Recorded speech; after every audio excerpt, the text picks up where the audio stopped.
बिस्मिल्लाहिर्रहमानिर्रहीम।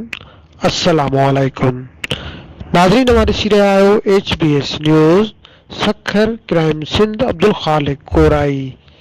Sukkur motorway police जे जवाननि खे सिहत जूं मायारी सहूलियतूं ॾियण लाइ मोटरवे पुलिस सखर सेक्टर ऐं सखर ब्लड बैंक विच में MOU साइन कयो वियो।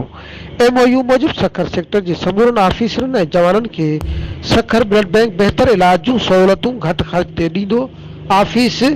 ऑफिसरनि ऐं जवाननि जी सिहत जो ख़्यालु रखणु मोटरवे पुलिस जे तरजीह में शामिल आहे।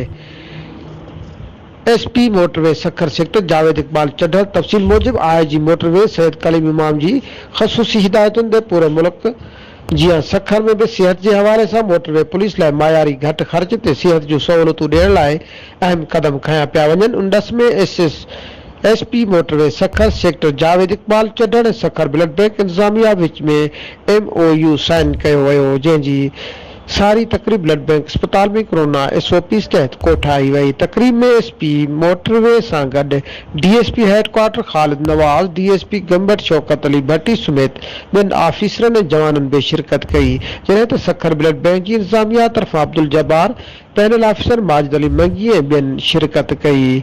मज़ीद ख़बरुनि जे लाइ अवां ॾिसंदा रहो HBS न्यूज़।